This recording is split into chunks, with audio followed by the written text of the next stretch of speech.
All right, Judges 5, verse 13. It says, Then he made him that remaineth have dominion over the nobles among the people. The Lord made me have dominion over the mighty. So that tells you about there's a remnant here, which would picture the remnant of the tribulation. And the woman is going to have dominion over them. That would be us, as the woman. We're the bride of Christ. And if you suffer with him, you also reign with him. So you'll rule over the remnant that comes through. Those tribulation martyrs that are going to come up and the ones that come through are the ones that go into the millennium. Those that died in some other means will have to wait until the millennium's over. Look at it in Revelation 20.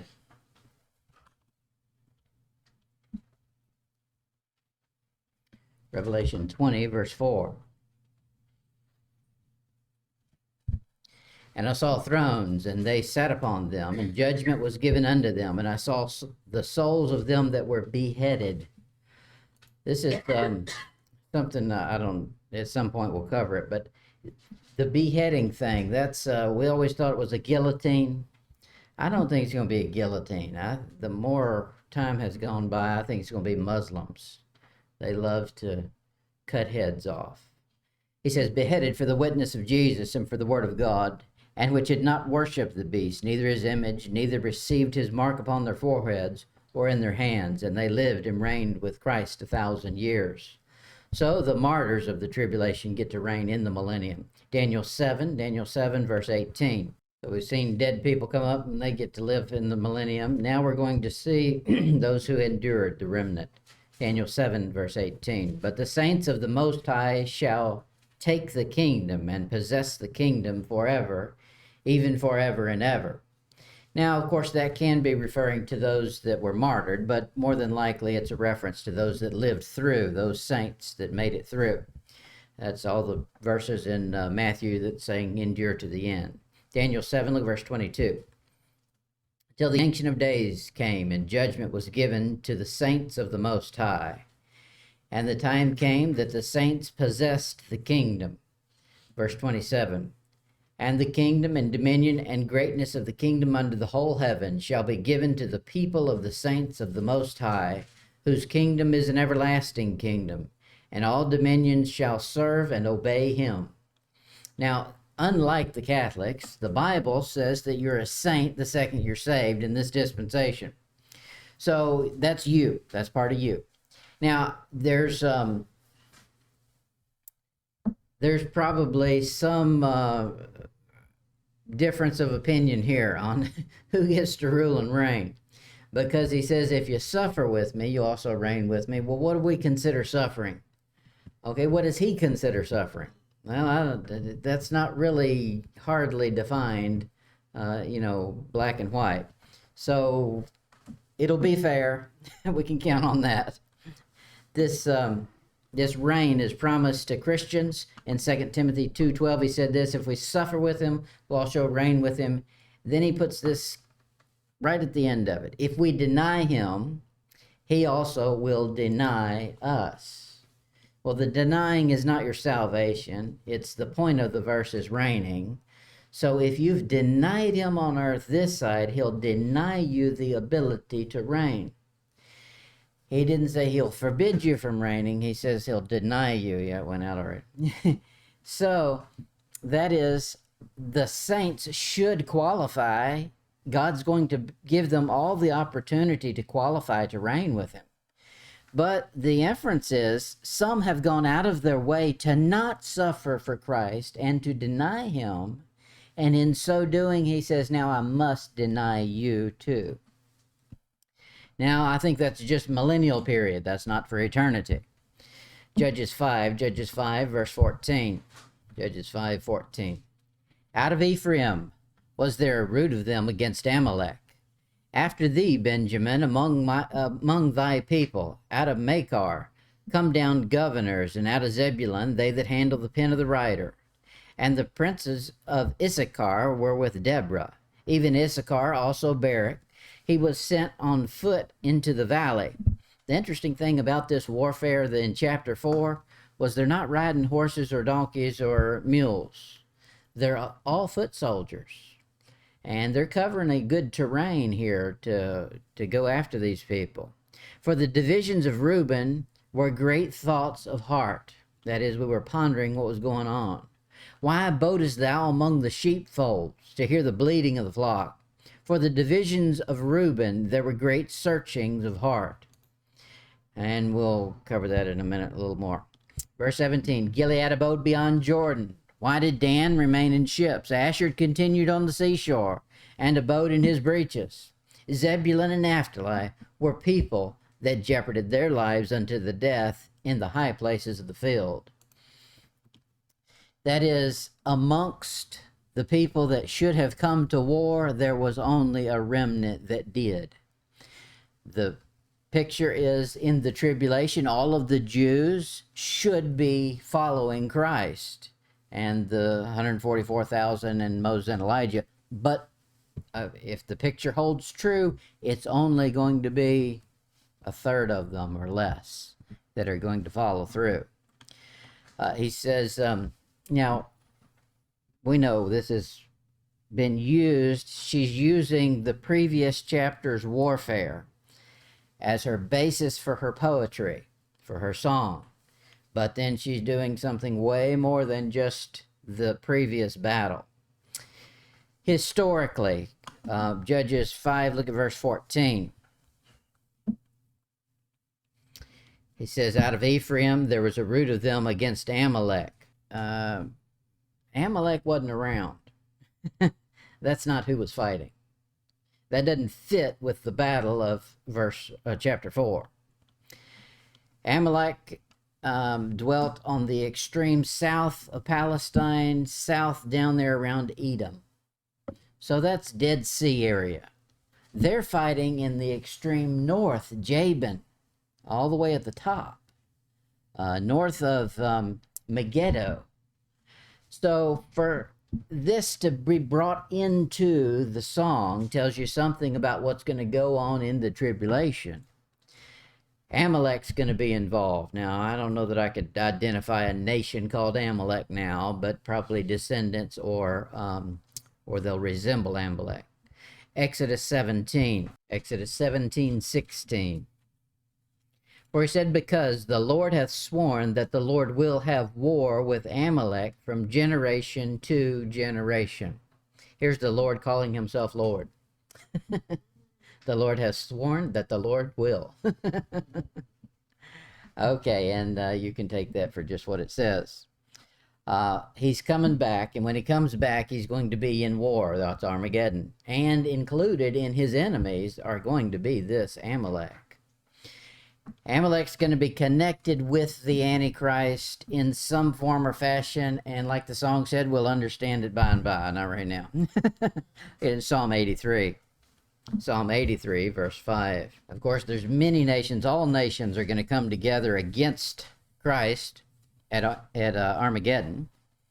Psalm 83, verse 5. For they have consulted together with one consent. They are confederate against thee. That's a confederacy you don't want to be involved in. Verse 6. The tabernacles of Edom and the Ishmaelites, of Moab and the Hagarites, Gibeah and Ammon and Amalek, the Philistines, the inhabitants of Tyre. Asher also is joined with them.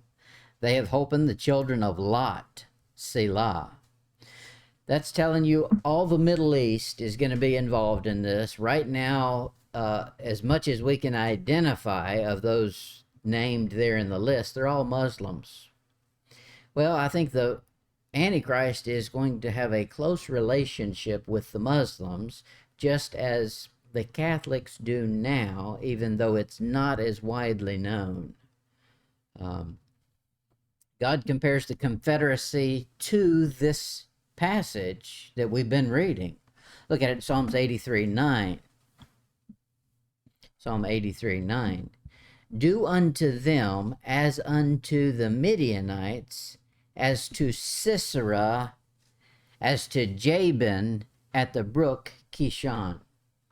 Okay, so that Psalm of Deborah is one that's used throughout the Bible or referred back to as when Jesus Christ comes back and demolishes all of his enemies.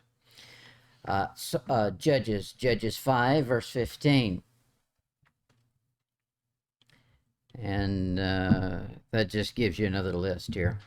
That's the list of the tribes that don't help with the battle here, the losers.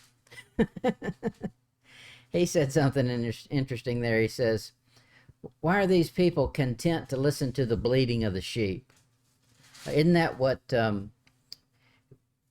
problem was to begin with? Was they were shepherds, and they didn't want to cross the Jordan to take their possession. So they said, let us just stay over here. This is good for sheep over here.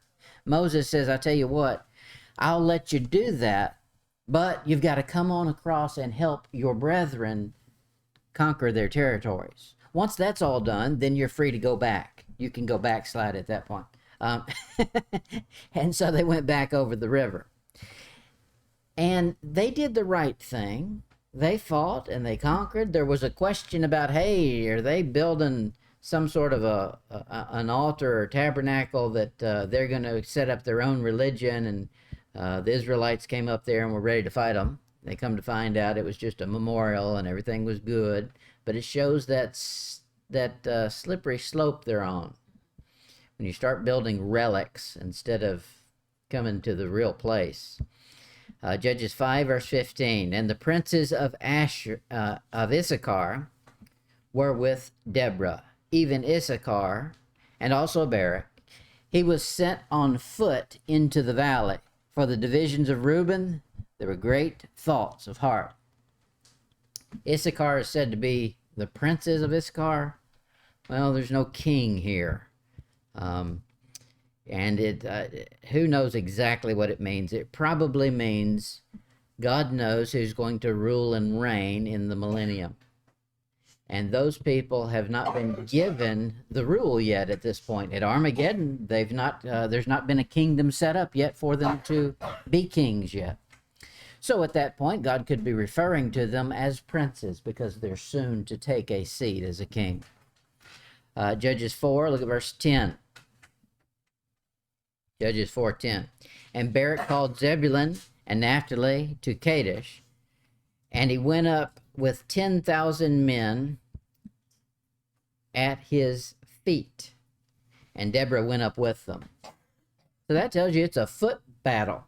Talk about a vicious battle is when it's hand-to-hand combat, and they're all on foot, and no artillery, like, back then the great thing would be the chariots and the horses. But they're doing this face to face. It's very personal. Reuben stayed with his flock, and the thing that should have been a help to him, his flock, that God allowed them to stay there and have that flock, if they would come help their brethren, they forgot about the brethren real quick. That's a problem for everybody. Once God blesses you, you got to be careful that the blessing doesn't overtake you. Because he can just quickly curse the blessing, like he says in Malachi. What's the temptation to do is this. God is a miracle worker. That's what he does all the time, and in your life he does it too. It's tempting to make the miracle in your mind become God, rather than God become the miracle worker. He told the boys in the boat when there was a storm out there, after he had broke bread and let them see him multiply miraculously. They're in the boat out there and they're all worried, and he says, couldn't you remember that I broke the bread? Well, what's that got to do with the storm? Well, what it's got to do with is the one who could do this one can also take care of this one.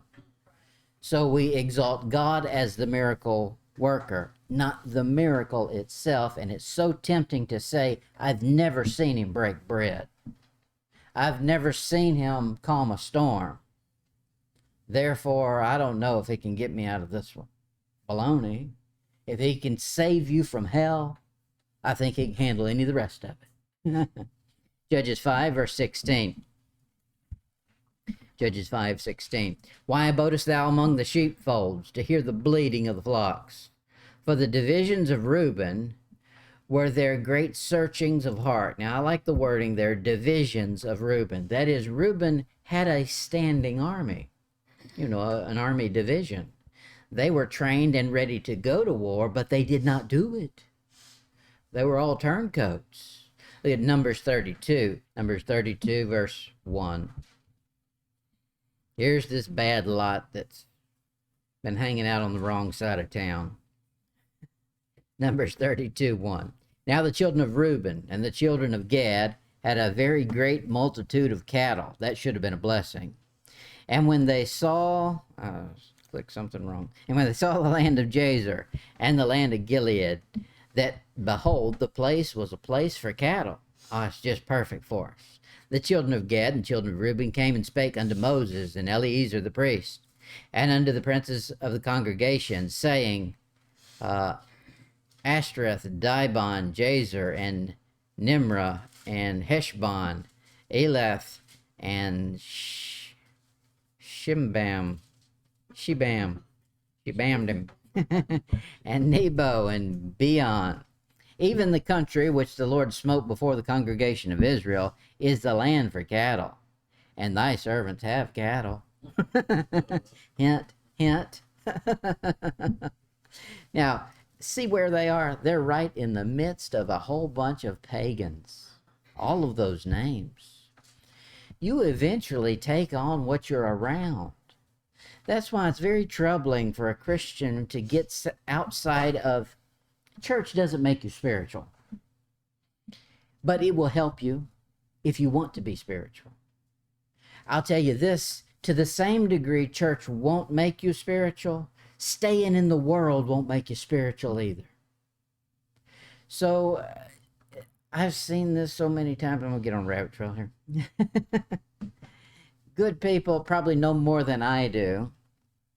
Went to Bible school with. Get out of church. I could name you 4 or 5 right now that are not in church at all. There's no excuse for that. I don't get it. Go somewhere or start your own. Do something. You need a circle of people that can help you. There's something about a Christian spirit that is fed by being around other Christians. Yes. And you can't get that in the world. You get starved in the world. That was Reuben. They're over there on the wrong side, and they're around a bunch of pagans.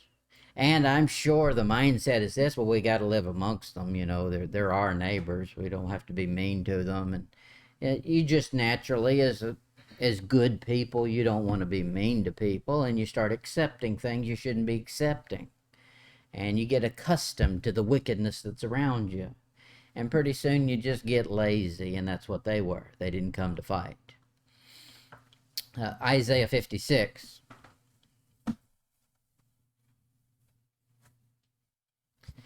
When these people really needed, they weren't there. Isaiah 56, verse 11. Yea, they are greedy dogs, which can never have enough. And they are shepherds, hint, hint, that cannot understand. That all look to their own way, everyone for his gain from his quarters. That is, these shepherds on the wrong side of the river were staying put because they had what they needed, and they weren't going to help anybody else with what they needed. They were selfish. Romans 15, verse 1. This verse right here tells you that false humility is of the devil. Romans 15:1. We then that are strong ought to bear the infirmities of the weak, and not to please ourselves. You know what the devil will tell you? He'll tell you that ain't you because you're not strong. I mean, we could all, compared to Christ, nobody's strong. But Paul says you should be able to identify that some of us are strong, and I'm including myself, and we're here to help other people. Now, the devil will come along and say, you're not strong. You don't have to do anything for anybody. That's demonic. And that's what the Reubenites did. They said, we're not really into that war thing. They can handle it.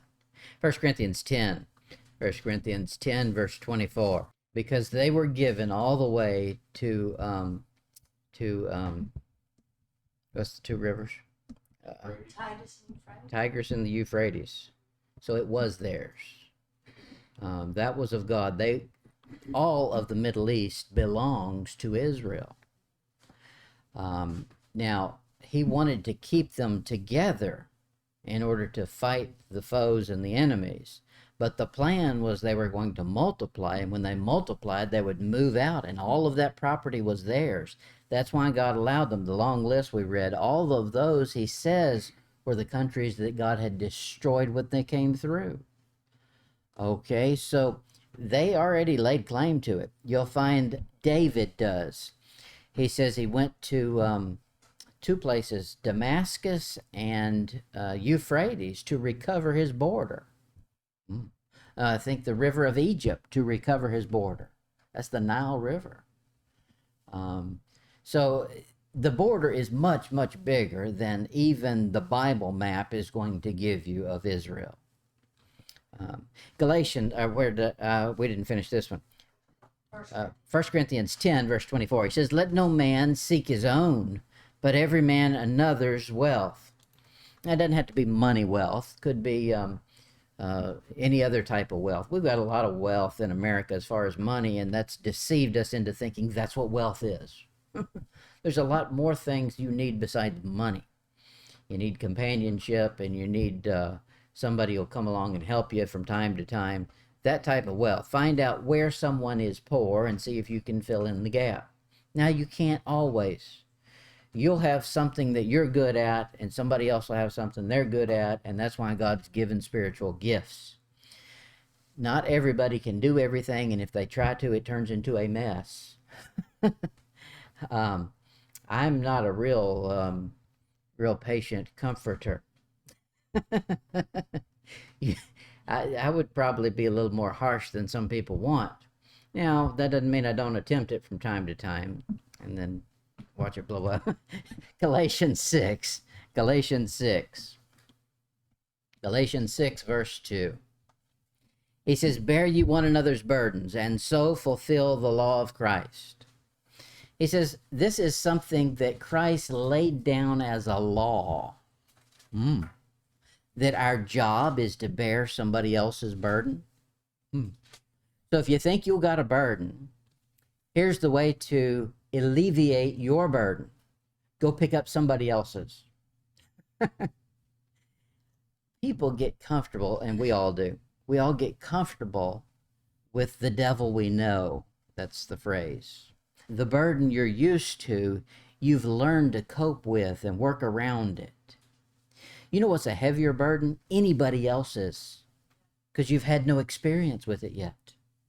So that one will take your mind off of the one you thought was so great of your own, and that you thought you knew the shortcuts around. Go find somebody else's. Philippians 2, verse 4. He says, look not every man on his own things, but every man also on the things of others. Now, I've been saved for a long time, so I know how the devil wants to twist things. That's not looking to lust after it. It's not to see what somebody else has got so you can go, do better than the Joneses. It's to look to see where you can fill in a gap, where you can help. Philippians 2, verse 21, for all seek their own, not the things which are Christ's. That is, in the Christian family, we're not our own. We've been bought with a price. No Christian belongs to themselves. Even though we see some that seem like they have more of this or more of that, they really don't. It's Jesus Christ's. He's the one who owns it all. And so where there's a deficiency, if Christ has given us extra, then we fill in the gap there. And that is, he says, the things which are Christ. If you're a Christian, you view it all as being Christ anyway. 1 John 3, verse 14. This is a tough verse. 1 John is a tough book. People act like 1 John is an easy book. Well, the only way the 1 John is easy is if you spiritualize everything. But if you start taking it to mean exactly what it said word for word, it starts getting difficult. 1 John 3:14, we know that we have passed from death unto life, because we love the brethren. He that loveth not his brother abideth in death. Whew. some heavy duty stuff there, and no doubt First John is a tribulation book. And you can't abide in death, because once you're saved, you're in Christ, who is the resurrection and the life. These people obviously were never saved in our sense to begin with, because he says they abide, that is, remain in death. That's a verse that tells you someone can go in and out of favor with God, and that'll be in the tribulation time period. 1 John 3, verse 16. Hereby perceive we the love of God, because he laid down his life for us, that we ought to lay down our lives for the brethren.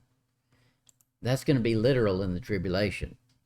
And probably it has in our age, missionaries and places and times in the dark ages been so. He says, 17, but whoso hath this world's goods, and seeth his brother have need, and shutteth up his bowels of compassion from him, how dwelleth the love of God in him? My little children, let us not love in word, neither in tongue, but in deed and truth. There it's a literal fulfillment. They're starving and being hunted and killed left and right, and the good ones don't have the mark, so they ain't got nothing. And he's saying, if you've got something, you better be sharing with it, your brother. It's going to be a literal fulfillment. Judges 5, verse 17. The two tribes that are summoned here, Dan and Asher, they didn't show up. That's bad news. Talk about having to give account for something. If God calls you and you say no, now it's easy for us to point the finger and see how horrible that is for somebody else or an Old Testament character, but that's us many times.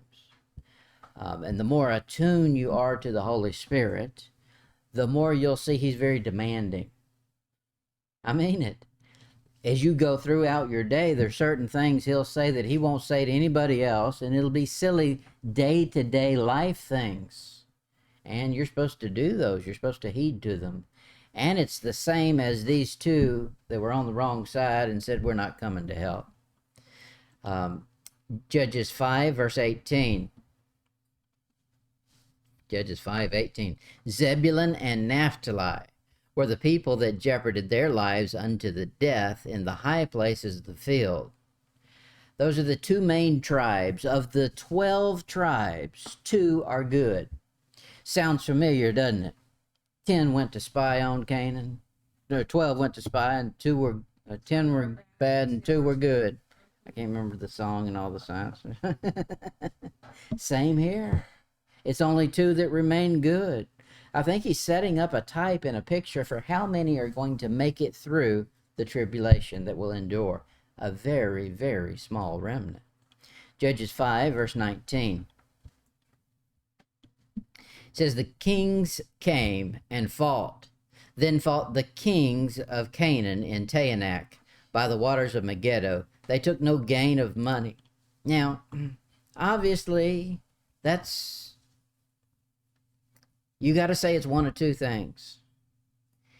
It's figurative poetry, and she doesn't mean it, or it's prophecy, and the fulfillment is not chapter 4. Chapter 4 was about one king, Jabin. This says kings, plural, and he said it twice, so you can't miss it. So there's going to be a time there's kings involved in this thing, and the warfare is going to be in Megiddo.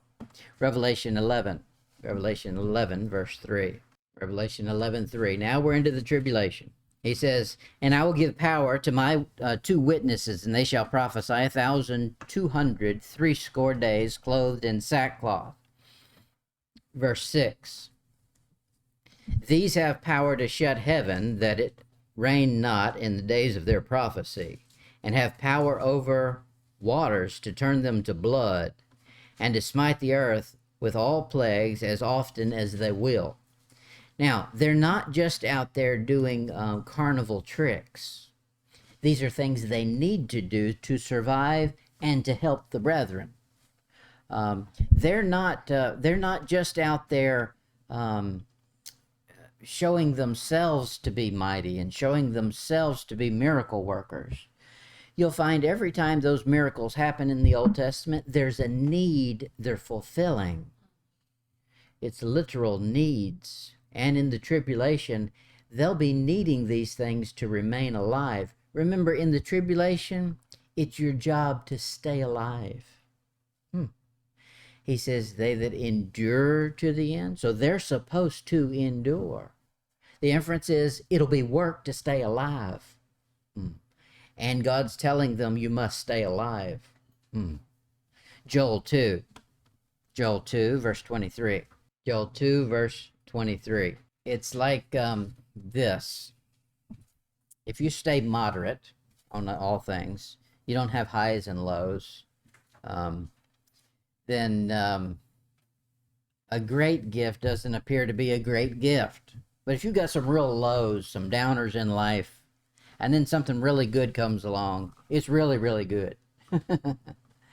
Jesus says, I've come that you might have life and that you might have it more abundantly, a bigger high. He says, this is written to the people in the tribulation. Be glad then. Really? They're supposed to be glad because what's about to show up is going to be so 180 from everything they've experienced. Be glad, ye children of Zion, and rejoice in the Lord your God, for he hath given you the former rain moderately, and he will cause to come down for you the rain of the former rain and the latter rain in the first month. That is, he's going to do it all at once. 24, and the floors shall be full of wheat, and the fats shall overflow with wine and oil. Probably not at Armageddon, but after, in the millennium. Verse 25, and I will restore to you the years that the locusts have eaten, the cankerworm, the caterpillar, and the palmer worm, my great army, which I sent among you. Ye shall eat in plenty, and be satisfied, and praise the name of the Lord your God, that hath dealt wondrously with you. My people shall never be ashamed. These are the people coming through the tribulation. They've had all of just the opposite of this. And he's promising them, I'm coming back, and you've endured to the end, and you've done what I've said. I'm going to give you everything in abundance for what you did not have. Look at, that's a long passage, and all of it's good, but go to Revelation 17. Now let's find these kings that are fighting. She said kings, and we know there weren't kings. There was one king, but there's going to come a time there are kings, plural. Revelation 17:12.